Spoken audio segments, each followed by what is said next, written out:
Okay, ladies and gentlemen, Real World Podcast family, we have on the phone with us right now. We have Tiffany Powell on the phone. How are you doing, Miss Powell? I'm doing good. It's a good day today. Miss Thank Powell, you. you are more than welcome. Let me say this: you sound so crystal clear. You are not breaking up like you was before. Because the first Okay. interview we recorded, we had to scrap all that because it was just horrible, and we're here now. So Miss Okay. Miss Powell, let's get straight to it. I want you to tell my audience what have you been doing with yourself in the time that you've been away, locked up in prison. Um, well, even from like the county, ever since I was in the county, like what I mean. I just started to get into the word and in the church and everything, and since I've been here, anything that has anything to do with God, I join.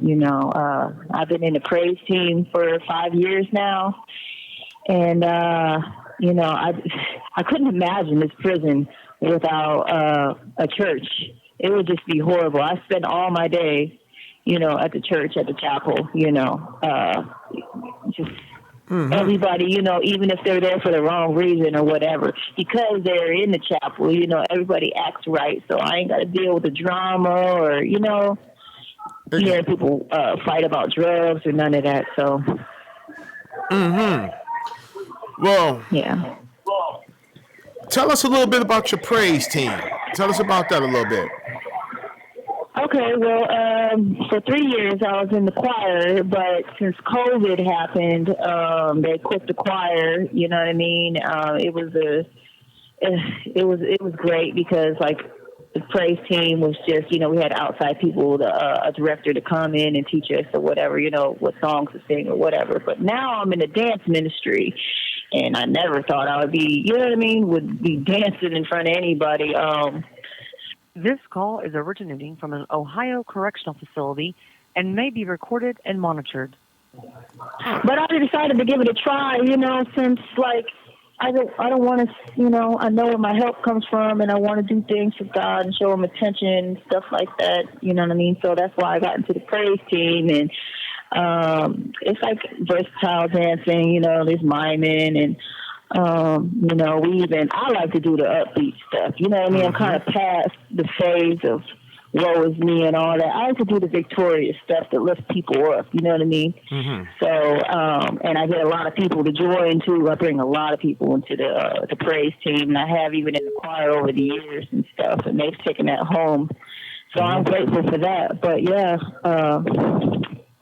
it's great being in the praise team. So. Okay, that's a beautiful thing. Well, at least you're not sitting around and doing nothing. Yeah. So now, far as your education, have you furthered your education since you've been there as well? Yeah, I'm actually, I'm looking into trying to do some paralegal stuff because, recently I found out that they might be opening that back up. I have to pay for it, but since I've been down, the whole time I've been down, I've been trying to help people with their judicial and stuff. I've been studying the law and stuff, state and federal law. Okay. So yeah, I'm just waiting for things to basically open all the way up where I can, get into paralegal work now. You know what I mean? Exactly. So.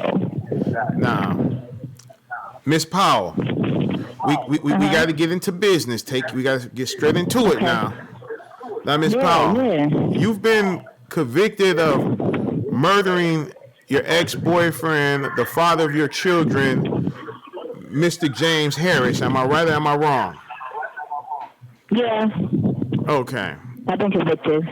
Okay. Now, Miss Powell, how did you and Mr. James Harris meet? Well, I met him, he's like in the cars, and so was I, but he had a whole bunch of cars for sale, and he had this 1989 Lincoln Continental, and it was for sale. And me and my brother, we stumbled across it and knocked on his door, and he came out and spent a long time with us talking about it. But he mostly talked to me, and he was just like, the car. This call is originating from an Ohio correctional facility and may be recorded and monitored.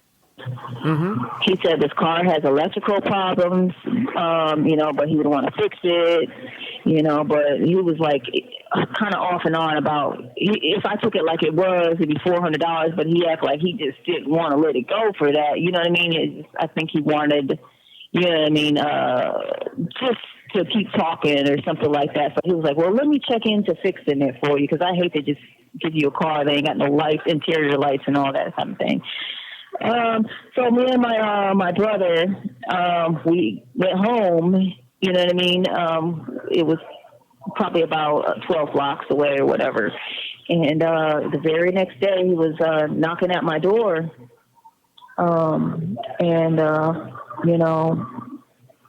I believe the very first time I didn't talk to him, and I think maybe had talked to him the very next time he came, which was probably a couple days after he came the first time. So I was talking to him, you know what I mean? And he wasn't talking about the car anymore. He was talking about, taking a trip with him to a school, which was called St. Howard in Akron. Mm-hmm. I ended up agreeing to go down there to St. Howard or whatever. He went to his classroom and had his back room or whatever.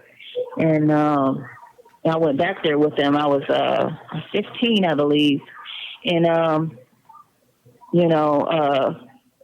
we went to the back room, and I kind of sat on his desk, and he kind of came up between my legs, and I just kind of closed my legs a little bit and jumped down on the side of him, and we kind of left, and after that I was like really, really uncomfortable. So I kind of, I did avoid him, but there was instances where he would like catch me out or something like that, and I would talk to him, but I make up excuses, So that's basically how I met him, was because he had a car for sale. Mm-hmm. Okay. So now did you ever purchase the car from him, or did he give you the car, or what happened after that?